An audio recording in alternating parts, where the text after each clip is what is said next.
Sala de Prensa Blue. Bueno, lo que hablábamos, ¿le quedó claro todo lo que hay ahí en la frontera? Sí, pero entre Colombia y Ecuador. Bueno, yo soy muy ignorante sobre lo que hay en esta frontera puntualmente. He ido solo un par de veces por el tema cuando cierran y por el precio de los combustibles. Pero, Juan Roberto, somos pueblos hermanos. Es gente que vive en los dos lugares en la misma semana. Mire, yo algo he viajado por esa zona y le cuento. No, pues si a usted compra cobija, un par de, la Cuatro Tigres. No, 3 Tigres, 4 Tigres, tiene razón. No, mire, usted pasa la frontera, usted está en Ipiales. Las carreteras colombianas no son un dechado lo sabemos, de buena ingeniería y de grandes obras, sí, por todo lo que ya sabemos. Apenas usted pasa el puente internacional de Rumichaca, usted nota el cambio. O sea, ¿los ecuatorianos sí tienen buenas carreteras? No, buenas carreteras no, tienen autopistas. Estos son autopistas. Esa vía de la zona de frontera en Tulcán la lleva usted derechito hasta la playa. Usted termina en Esmeraldas, esa zona es preciosa. Muchos colombianos toman, sobre todo quienes viven en Cali, en Pasto, en Popayán e incluso en Putumayo, y ya nuestro amigo Jairo Figueroa nos va a contar, pues toman esta zona para ir a esos sitios costeros ecuatorianos que son preciosos. Usted puede terminar hasta en Guayaquil. Incluso precioso. Hay un pueblo ahí en la zona de frontera que se llama Santo Domingo de los Colorados. Está la cantidad de colombianos que le dicen Santo Domingo de los Colombianos. Desafortunadamente, muchos colombianos que huyen de la guerra en esa zona de frontera en Colombia terminan viviendo en estos poblados ecuatorianos y han hecho vida. Ya deben tener unas 3 generaciones de colombianos viviendo, ya ecuatorianos. Pero con todo lo que sabemos, pues eso incuba una cantidad de fenómenos de narcotráfico, eso de violencia, de tráfico de migrantes, en fin. Pero más allá de esos fenómenos que sabemos que son inevitables, hay una vida. Exacto. Hay una vida de colombianos y de ecuatorianos en esa zona de frontera. Hablábamos de Ipiales y de Nariño, hablemos de Putumayo. David decía, pregúntenle a Jairo por lo que pasa en la frontera con Ecuador, pero del lado de Putumayo. Jairo Figueroa, nuestro muy querido corresponsal en el departamento de Putumayo. Jairo, ¿cómo le va? Feliz domingo. ¿Cómo es la frontera? Cuénteles a los oyentes de Sala de Prensa y televidentes de Noticias Caracol en Vivo, ¿cómo es la frontera con Ecuador en el departamento de Putumayo? Buen día. Juan Roberto, Camila, buenos días, ¿cómo están? Pues una frontera que es muy unida, muy Amazonía del departamento del Putumayo con la provincia de Sucumbíos, que comparte esta frontera con varios kilómetros, Juan, pero que tiene sus problemas, que tiene el narcotráfico, que tiene grupos ilegales, al menos 3 grupos de disidentes de la FARC, Juan Roberto. Qué barbaridad. Pero antes de hablar de violencia, de hablar de esos fenómenos, Jairo, hablemos de la vida en la frontera. ¿Cómo es la vida fronteriza allí en el departamento de Putumayo? Juan Roberto, mire, pues el municipio que comparte realmente la frontera con la municipalidad de Lago Agrio, que es la capital de la provincia de Sucumbíos, es el municipio de San Miguel, es el municipio de fronterizo de aquí del Putumayo con San Miguel, pero hay una muy estrecha relación, no solo económica, sino cultural. Usted pasa, por ejemplo, de Putumayo a Sucumbíos, sí, y prácticamente es la misma gente, la misma geografía, la misma Amazonía, la misma selva y la misma economía que comparten estas dos regiones. Sí, estaba viendo que igualmente las empresas transportadoras, por lo que usted dice, Jairo, pues han puesto el grito en el cielo porque diariamente se mueven muchos pasajeros, puntualmente porque también la gente pasa a trabajar. ¿Qué tipos de servicios prestan los colombianos que pasan al Ecuador y viceversa? Pues hay industria petrolera en Ecuador, hay colombianos que trabajan ahí, otros que trabajan aquí en Colombia, pero especialmente se desenvuelve el comercio de la compra de productos que especialmente llegan hasta La Hormiga, que es la cabecera del municipio de Valle del Guamués, ahí contigua al municipio de San Miguel. Eso todos los días que uno va con la frontera abierta, ahora que llevamos un mes de cerrada esta frontera, pues literalmente la frontera económicamente, comercialmente está muerta, y esta relación a la gente que le ha tocado buscarle cuento al menos 3 puntos, trochas diferentes, porque el puente internacional sobre el río San Miguel está cerrado. Jairo, ¿por qué se cerró la frontera?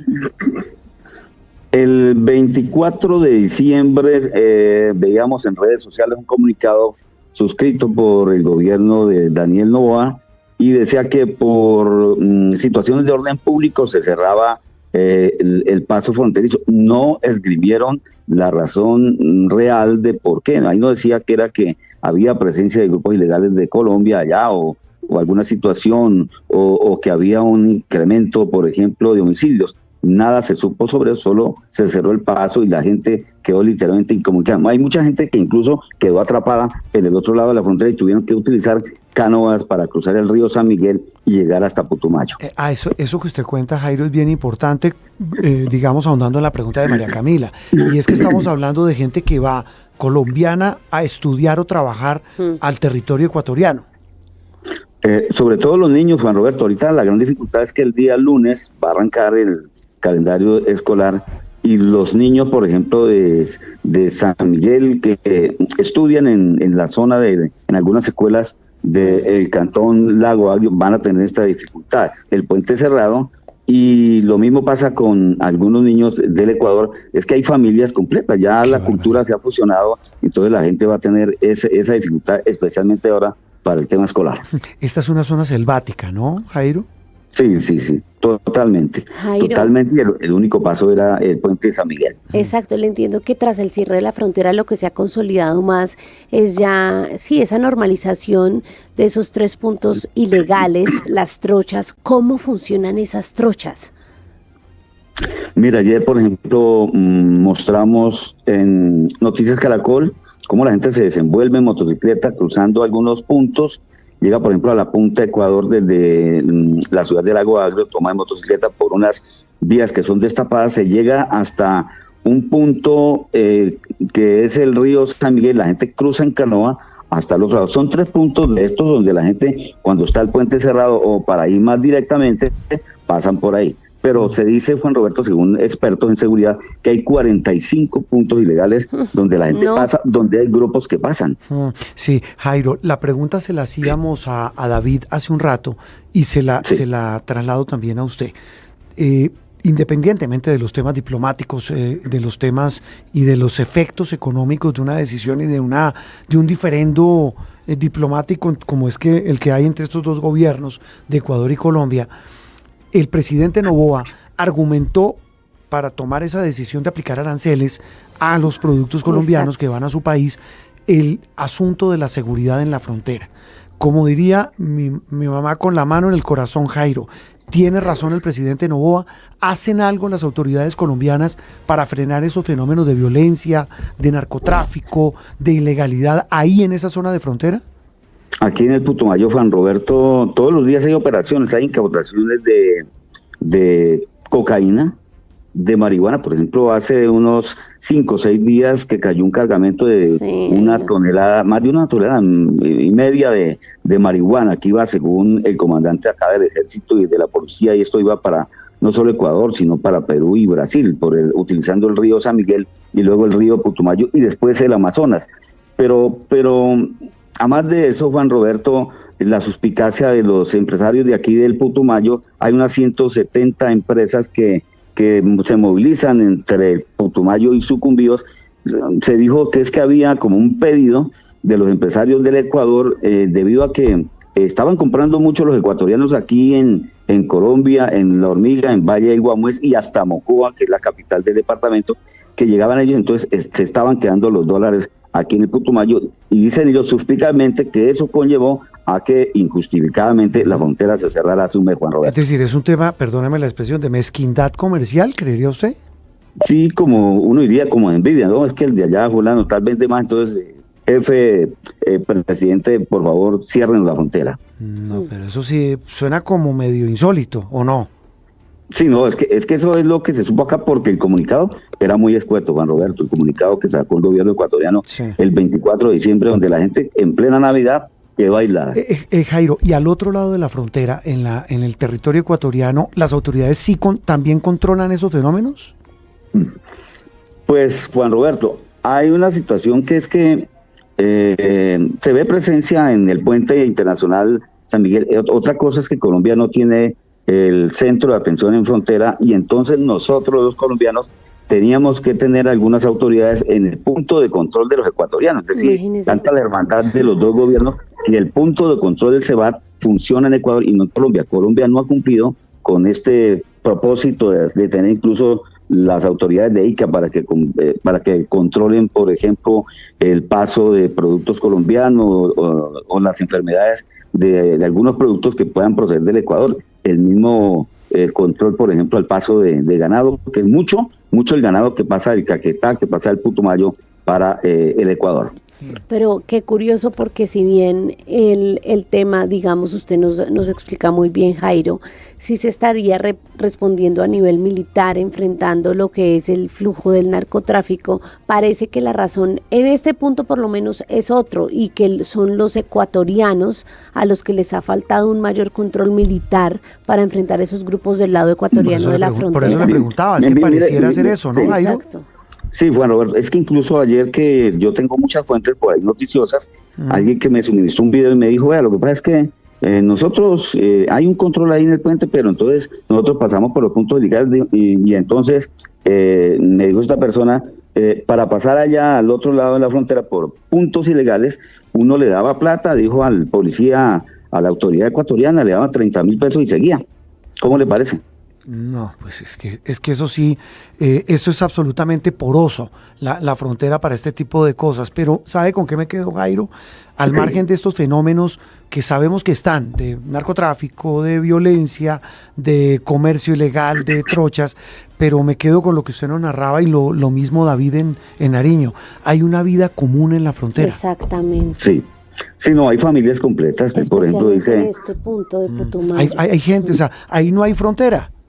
No, el solo divide el río San Miguel y el puente, que lo sacó Novoa, pero el resto, la gente, hay familias completas. Dice, yo tengo mi tía, mi mamá o mi hermano vive ahí en Sucumbíos, mi mamá vive en San Miguel o en La Hormiga. Vas a almorzar. Sí, Jairo, usted, de verdad, en el caso suyo, ¿qué familia suya vive al otro lado? No, yo vivo en la capital del departamento, acá quedamos más o menos a 2 horas de la frontera, 2 horas y media. Ya Colombia se puso un poquito al tono de ustedes están hablando que por allá en Ecuador tienen autopista, y es verdad, hace unos 5 o 6 años cuando íbamos a cubrir noticias al Ecuador, hasta allá uno pasaba y pues uno le da pena, ¿no? Nuestra vía aquí, una vía destapada, de tierra, y pasaba al otro lado del puente. ¡Qué vergüenza! La vía, sí, y tomaba la vía pavimentada. Ahora ya nos pusimos a tono, ya digamos que lo que es Huila, Mocoa, Pitalito, Mocoa, Santana, San Miguel, ya la vía está pavimentada, gracias pues a este esfuerzo de mi que ha hecho el gobierno colombiano. No tenemos una autopista, pero ya allá hay una vía más decente. Sí. Ahora, Jairo, pero nos quedamos con eso que usted dice, hay una vida ahí en la zona limítrofe. Sí, hay una vida. Y Juan Roberto y María Camila, mire, señor, hay una situación que sí, mucha verdad. Aquí en el sur del país, en Putumayo, está influenciado por grupos de disidencias de las FARC, que son, por ejemplo, Carolina Ramírez, Raúl Reyes, que fue la disidencia que se creó del grupo de la Marquetalia, de Calarcá, y quedaron estas dos fuerzas peleando aquí por territorio, más el grupo de la segunda Marquetalia que se dividió, que quedó comando de frontera entre Putumayo y Nariño, unos 2.100 hombres. Aparentemente, Juan Roberto, estamos en un proceso de paz con este grupo, pero todos los días dice, cogieron 1 tonelada de cocaína, esto dice la policía o el ejército, era de comandos de frontera. La mayor incidencia que tiene aquí este grupo que tiene proceso de paz con el gobierno es comando de frontera, Juan. Esa es la maldita herencia de ese narcotráfico y la mamadera de gallo a ese proceso de paz de la famosa paz total de parte de estos grupos que no son sino traquetos que utilizan las fronteras para eso, y mire cómo perjudican a la gente que todos los días lo que hace es ir a trabajar y estudiar. Jairo, le mandamos un gran abrazo y de verdad agradecemos esto que hace con nuestros oyentes y televidentes de contar cómo vive la gente allí en la zona de frontera. Totalmente, Juan Roberto, muchas gracias a usted en este domingo, y a María Camila, para ustedes el mejor de los días. Por encima de cualquier diferencia diplomática está la gente. Está la gente. Eso es lo más importante. Interactúe con nosotros a través de Twitter con el numeral Sala de Prensa Blue.